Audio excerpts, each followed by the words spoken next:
नमस्कार, स्पीड न्यूजच्या सगळ्या दर्शकांचं मी संपदा स्वागत करते। महाराष्ट्र विधानसभा निवडणूक 2019च्या तारखा जाहीर झाल्या असून संपूर्ण कार्यक्रमाची रूपरेषा आता स्पष्ट झालेली आहे।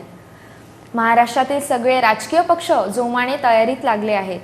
इतकेच नाही तर इच्छुक उमेदवारांमध्ये पक्षाची उमेदवारी मिळविण्याकरता चढाओढ तसेच रस्सीखेच पाहावयास मिळते। काही अपक्ष उमेदवार सुद्धा निवडणुकीच्या तयारीत लागले आहेत। जळगाव जिल्ह्यातील पारोळा एरंडोल विधानसभा मतदारसंघातील राजकीय वातावरण तापलेले दिसून येते। आज आपण महाराष्ट्रातील विविध मतदारसंघासह पारोळा एरंडोल या मतदारसंघाची स्थिती जाणून घेणार आहोत। याविषयी चर्चा करण्यासाठी स्पीड न्यूजच्या स्टुडिओत आपल्या बरोबर उपस्थित आहे स्पीड न्यूजचे मुख्य संपादक कुलदीप मुंदे। सर, आपलं स्वागत करते। धन्यवाद। महाराष्ट्र विधानसभा 2019 जाहीर झालेली आहे। महाराष्ट्रातील सध्याच्या राजकीय स्थितीबद्दल आपण काय सांगाल? संपदा, सध्याच्या महाराष्ट्राच्या राजकीय स्थितीबद्दल जर बोलायचं असेल तर आपल्याला जे पक्ष आहेत महाराष्ट्रामध्ये या पक्षाबद्दल विचार करावा लागेल। सगळ्यात महत्त्वाचं, सध्या महाराष्ट्रातील जे प्रमुख राजकीय पक्ष आहे याचा विचार करताना आपल्याला जे मागच्या वेळेला सत्तेत होते त्या दोन प्रमुख पक्षाबद्दल विचार करावा लागेल, भारतीय जनता पक्ष आणि शिवसेना। सगळं काही जे अवलंबून आहे या निवडणुकीतलं चित्र ते आहे शिवसेना आणि भारतीय जनता पक्षाच्या युतीवर। यांची युती होते नाही होत हे सध्या चर्चेचा विषय जरी असला तरी बघायला गेलं तर युती करणं दोन्ही पक्षासाठी फायद्याची गोष्ट आहे। हे एक दुसऱ्याशिवाय आधीपासूनच राहू शकले नाहीत। म्हणजे आधी यांना म्हणायचं की हे फक्त नवरा बायकोसारखे भांडतात, परंतु जेव्हा समोर निवडणूक येते तेव्हा ते एकत्र येतात। मागच्या विधानसभेला हे वेगवेगळे लढलेत आणि परत सत्तेसाठी एकत्र आलेत। असंच आधी व्हायचं काँग्रेस आणि राष्ट्रवादी काँग्रेस हे सुद्धा वेगवेगळे लढून परत सत्तेसाठी एकत्र आलेत। आता जर आपण विचार केला यावेळेला तर यांची फक्त जी जागेचं वाटप आहे, कोणाला किती जागा मिळणार, कोणाला कोणत्या जागा सोडायच्या, मागच्या वेळेला वेगळे लढल्यामुळे तिथे काही भारतीय जनता पक्षाचे आमदार निवडून आले असतील, परंतु तो मतदारसंघ जर आता शिवसेनेला सुटला असेल किंवा त्यांचा पारंपरिक तो मतदारसंघ असेल तर असे अनेक प्रश्न निर्माण झालेले आहेत। परंतु एकंदर जर बघितलं तर आताचं सध्याचं जे वातावरण दिसते यांना युती करणं ही यांची दोघांची गरज आहे। परंतु मग जर दुसरा आपण बाजूचा विचार केला की मागच्या 5 वर्षात या सत्ताधारी पक्षांनी काय काम केलं, सगळ्यात महत्त्वाचा जो विषय येईल तो शेतकऱ्यांचा। 5 वर्षात शेतकऱ्यांचे अनेक आंदोलनं झालेत। मी स्वतः स्पॉटवर जाऊन तिथे अनेक शेतकऱ्यांच्या भेटी घेतल्यात।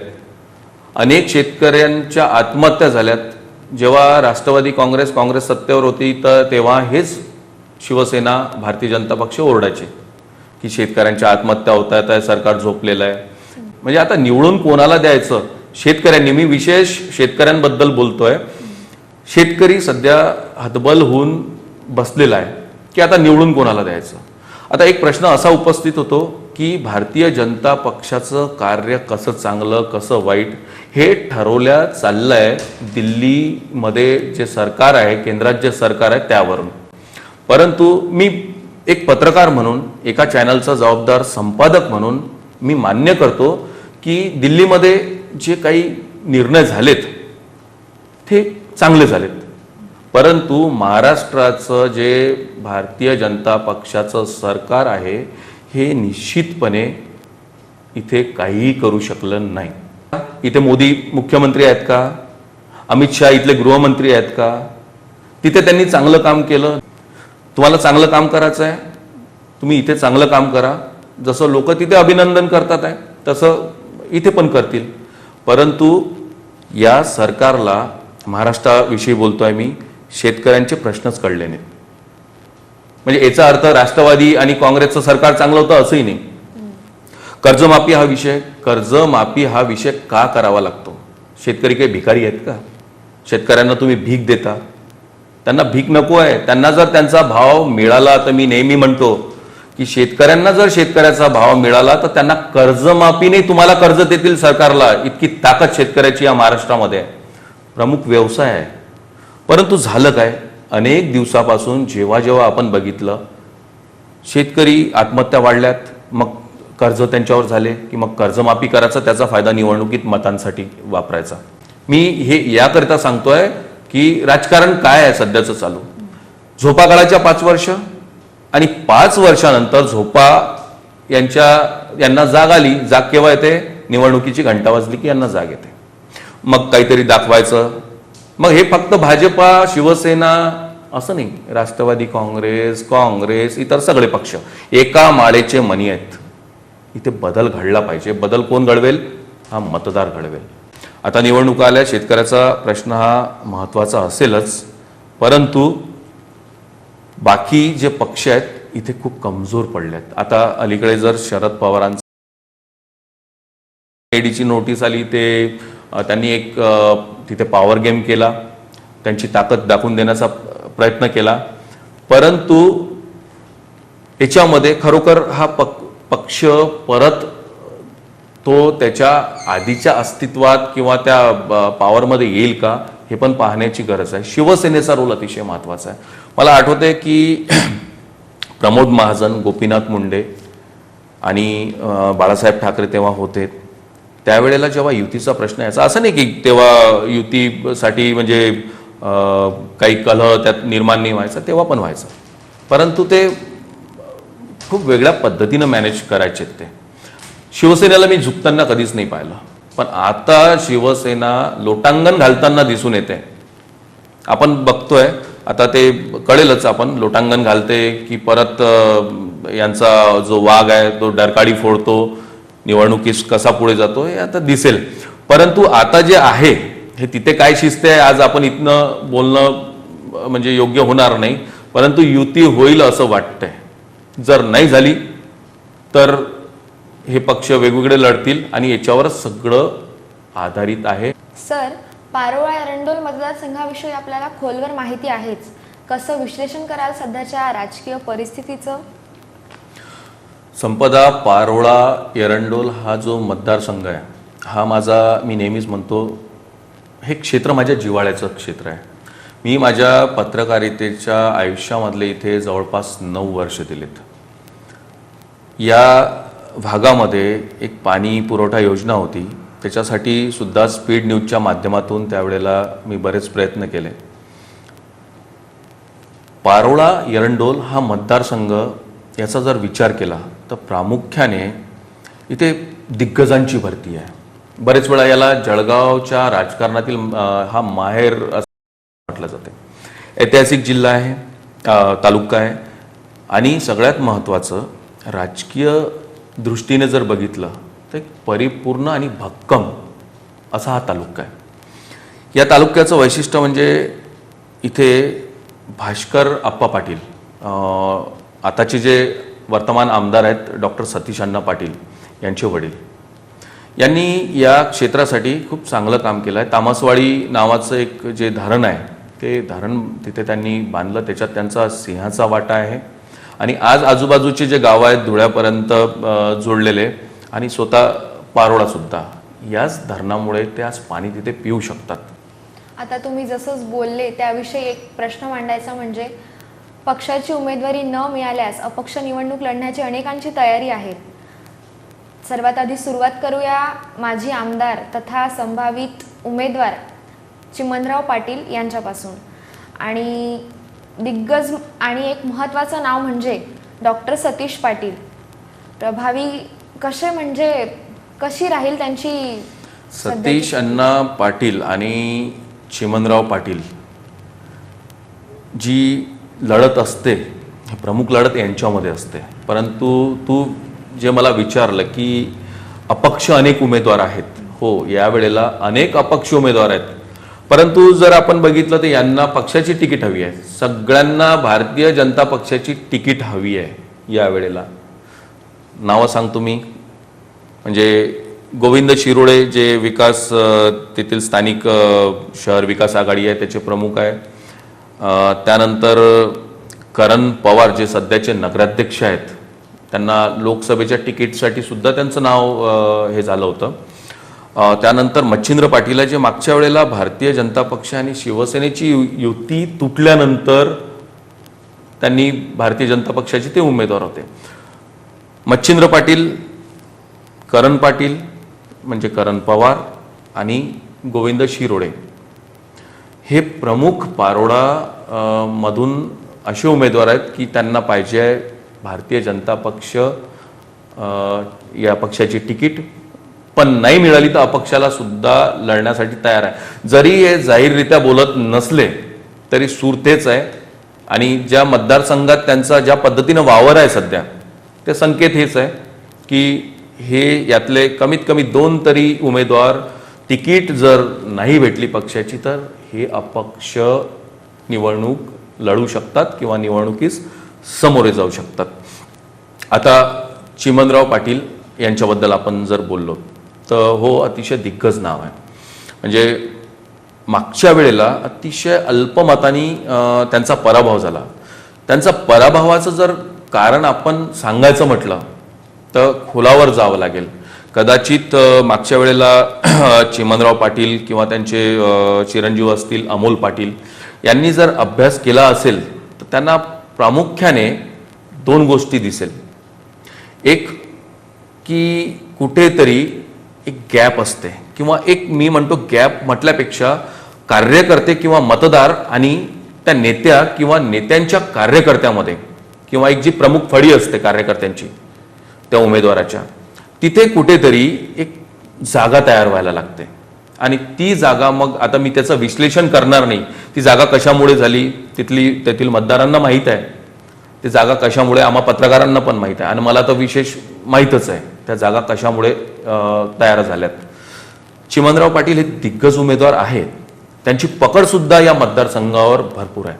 आणि मी असं सुद्धा आता बघितलं की मागच्या वेळेला ज्या क्षेत्रात त्यांना मतं कमी मिळालेत किंवा जिथे त्यांना ज्या क्षेत्रामुळे पराभव झाला त्यांचा, त्यांनी तिथे यावेळेला विशेष लक्ष दिलं. पण ते लक्ष देत असताना निवडणुकीच्या आधीच त्यांनी यावेळेला मतदारांची बांधणी किंवा त्या सगळं जे प्रचार यंत्रणा असते ते सगळं निवडणुकीच्या आधीच तयार ठेवलेलं आहे. खूप उत्कृष्टरित्या त्यांनी बांधणी केलेली आहे यावेळेला. जे त्यांच्यासमोर काही लोक उमेदवारीसाठी पक्षातनंच समोर आले तर त्यांच्यासोबत सुद्धा संवाद साधून त्यांनी ते जे आपण बंडखोरी म्हणू शकतो किंवा बंडखोरी झाली नाही त्याच्यामुळे जे उमेदवार होते, जे इच्छुक उमेदवार होते, त्यांना त्यांनी शांत बऱ्या प्रमाणात केलं आहे. त्याच्यामुळे आता फक्त चिमणराव पाटील शिवसेनेचे उमेदवार म्हणून याला जवळपास त्यांची उमेदवारी निश्चित मानल्या जाते. आणि हा मतदारसंघ युती जर झाली नाही तर मग मात्र लढत 2 याच्यात होईल. परंतु जर युती झाली तर आव्हान असेलच शिवसेनेला. म्हणजे असं म्हणू नाही शकत की BJPचे सगळे कार्यकर्ते किंवा इतर उमेदवार शांत बसतील, हो तुम्हाला तिकीट गेली मग आम्ही तुमचंच काम करू, असं होणार नाही. जर चिमणराव पाटलांना शिवसेनेची म्हणजे युती झाली आणि उमेदवार म्हणून शिवसेनेचे माजी आमदार चिमणराव पाटील असतील तर इकडे भारतीय जनता पक्षाचे जे बंडखोर आहेत ते उभे राहणारच. आणि सगळ्यात म्हणजे यांच्यासाठी घातक ते ठरू शकतं. डॉक्टर सतीश अण्णा पाटील लोकसभेला उभे होते, त्यांना खूप आग्रह केला गेला होता त्यावेळेला सुद्धा. शरद पवारांनी त्यांना विशेष करून ते जेव्हा जिल्हा प्रमुख होते राष्ट्रवादी काँग्रेसचे, जिल्ह्याचे प्रमुख असताना त्यांना मी तर म्हणतो जबरदस्तीनं, त्यांची इच्छा नव्हती, ते काय असते बऱ्याच गोष्टी बाहेर जाहीररित्या बोलल्या जात नाहीत, पक्षांतर्गत असतात, आवश्यकता असते ती जाहीररित्या न बोलण्याची, पण ते लक्षात येतात.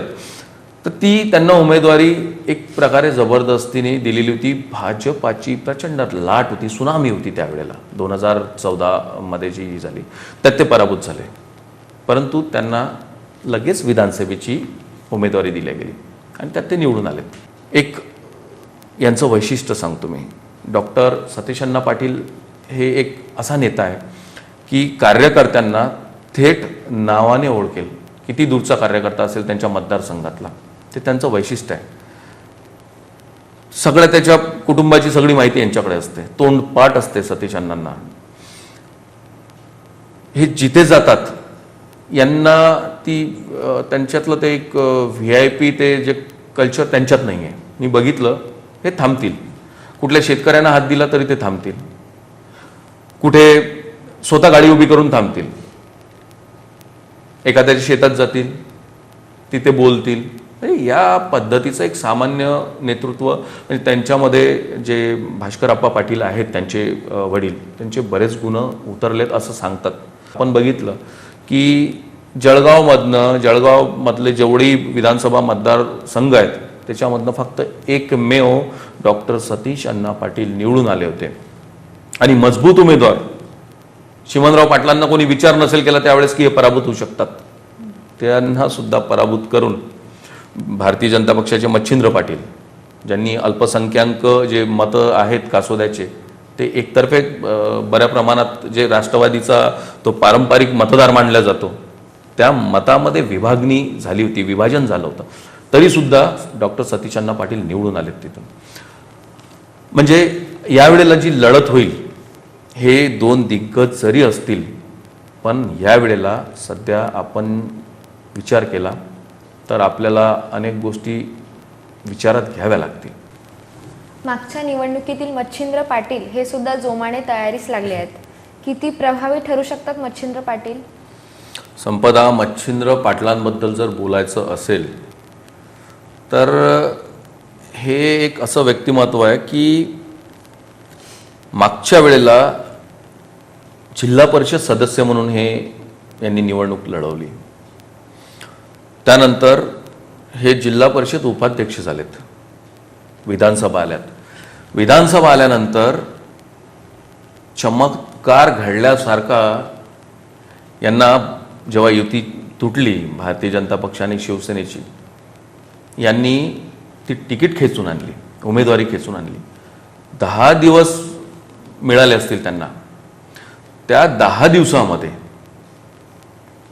एवढा मोठा मतदारसंघ आहे जिथे बाकीचे जे प्रस्थापित नेते मंडळी होती हे अनेक दिवसापासून तिथे वर्षापासून प्रचार करत होते. यांनी 10 दिवसात त्या मतदारसंघामध्ये एक वादळ निर्माण केलं आणि जवळपास 27 ते 28 हजार मतं घेतलेत. आणि तेच खरं कारण चिमणराव पाटलांच्या पराभवी जे झालेत ते खरं कारण ते पण आहे.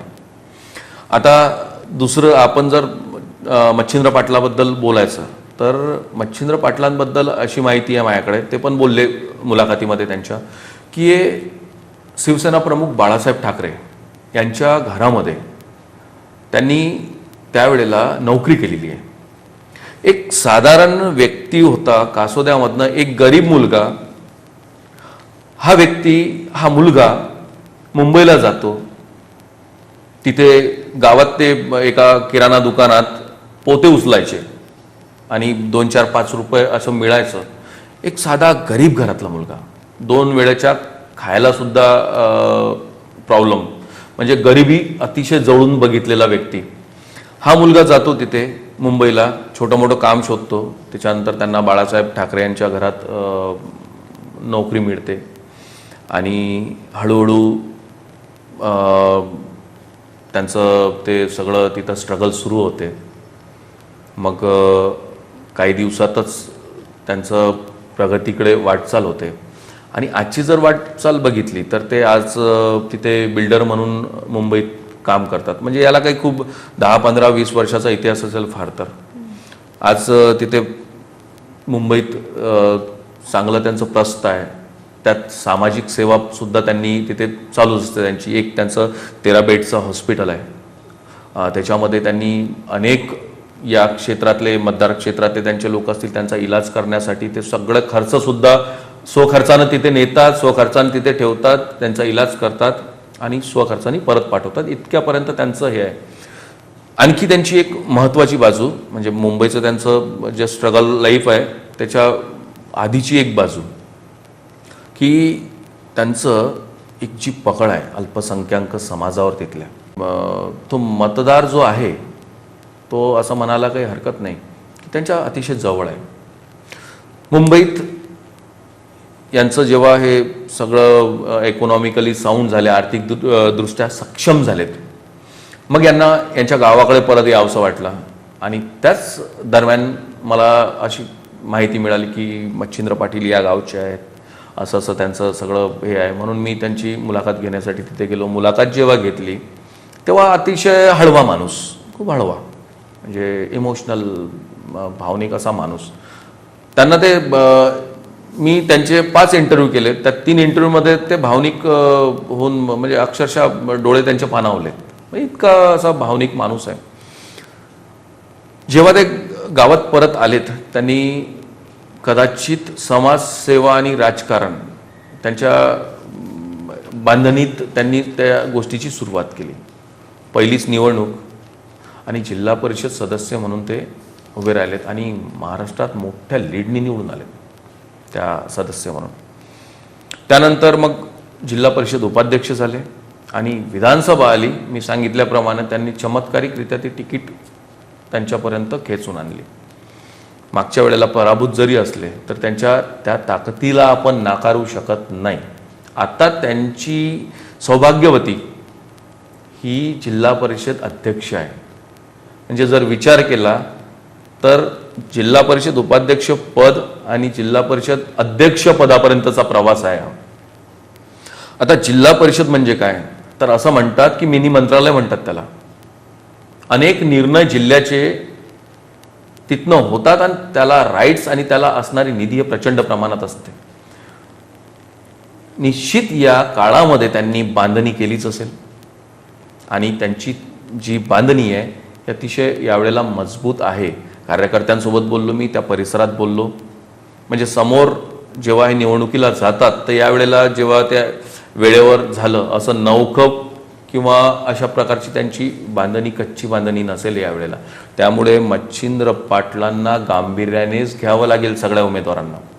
पारोळा नगरीचे नगराध्यक्ष करण पवार सुद्धा पक्षाची निवडणूक नाही मिळाली त्यांना, तर ते अपक्ष निवडणूक लढतील का?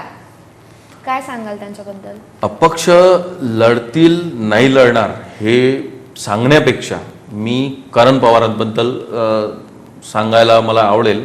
कारण जसं हे एक चमत्कारिक व्यक्तिमत्व आहे तसंच करण पवार सुद्धा हे एक मजबूत नेतृत्व, सक्षम नेतृत्व म्हणून येणाऱ्या काळात मोठं होते.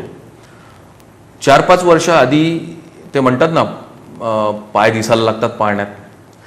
जेव्हा उपनगराध्यक्ष, नगराध्यक्ष आणि आता परत नगराध्यक्ष असे ती जी वाटचाल होती, आता विधानसभेची त्यांची तयारी सुरू आहे आतमधून.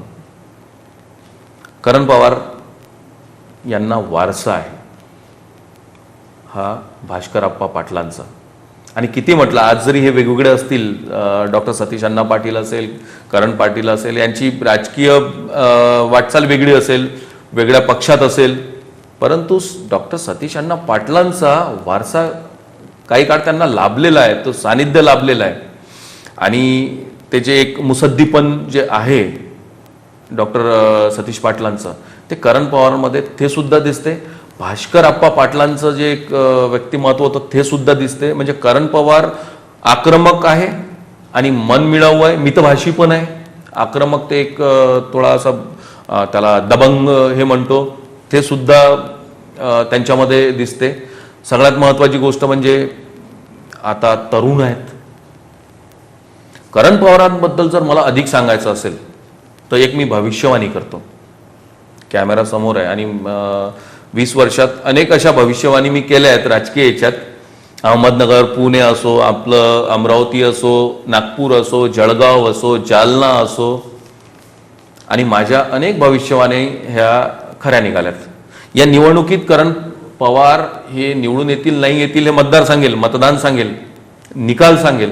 पण येणाऱ्या काही वर्षामध्ये या जळगाव जिल्ह्यामधलं एक सक्षम नेतृत्व आणि प्रमुख नेतृत्व म्हणून निश्चितपणे करण पवार हे नाव अग्रभागी असेल. हे मी आज या घडीला म्हणजे बिलकुल स्पष्टपणे सांगू शकतो, ते मला दिसतंय. या निवडणुकीचा जर विचार केला करण पवारांबद्दलचा, तर करण पवारांकडे जे आज आहे ती सगळ्यात महत्त्वाची गोष्ट म्हणजे तरुणाई. तिथली तरुण मतदार, तरुण कार्यकर्ता हे मोठ्या संख्येने त्यांच्यासोबत आहे. भारतीय जनता पक्षाचे कार्यकर्ते सुद्धा करण पवारांसोबत मोठ्या संख्येने आहे. म्हणजे जर युती झाली नाही आणि त्यावेळेला तर तिकीटमध्ये एक जे 2-3 नाव आहे त्यामध्ये सगळ्यात प्रमुख किंवा इक्वल चालणारं नाव म्हणजे करण पवार असेल, मच्छिंद्र पाटील असेल. पण करण पवार हे जेव्हा निवडणुकीला समोर जातील भारतीय जनता पक्षाच्या याला घेऊन, तर निश्चितपणे त्यांना मोठा प्रतिसाद मिळू शकतो. मग यांचे जे कार्यकर्ते आहेत, आता जर युती झाली तर काय, तर असं सुद्धा होऊ शकते की करण पवार अपक्ष म्हणून निवडणूक लढू शकतात. होऊ शकतं, कारण त्यांचे कार्यकर्ते त्यांना मला नाही वाटत स्वस्थ बसू देतील की नाही आता करण दादा तुम्ही लढू नका. असं नाही, असं होईल करण दादा तुम्ही लढा. यांचे कार्यकर्ते जे आहेत ते अशा प्रकारचे आहे. मी बऱ्याच कार्यकर्ते जे आहेत मी त्यांच्यासोबत चर्चा करून चुकलेलो आहे. पारोळा एरंडोल मतदारसंघाचा संपूर्ण यावेळेचा अभ्यास केल्यानंतर मी हे बोलतोय जाहीररित्या कॅमेरासमोर. थोडक्यात जर करण पवारांविषयी सांगायचं झालं, नगराध्यक्ष आहेत, पकड मजबूत आहे आणि वारसा मी सांगितल्याप्रमाणे डॉक्टर सतीश अण्णा असतील, भास्कर आप्पा पाटील असतील यांचा वारसा आहे आणि राजकारणात हुशार आहेत. ते मी बघितलं त्यांचं. ह्या काही गोष्टी त्यांनी जर सांभाळून घेतल्या तर एक मजबूत उमेदवार म्हणून करण पाटील या निवडणुकीत असेल. मग ते अपक्ष असतील किंवा पक्षाच्या तिकीटवर असतील, तो येणारा काळ सांगेल. युती होते नाही होत हे सांगेल. परंतु हे एक आव्हान या प्रमुख 2 नेत्यांना 3 नेत्यांना हे असेल. या निवडणुकीतील आणखी एक इच्छुक आणि महत्त्वाचं नाव म्हणजे गोविंद शिरोळे.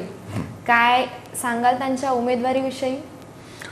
गोविंद शिरोळे हे एक वेगळ्या पद्धतीच्या याचा नेता आहे.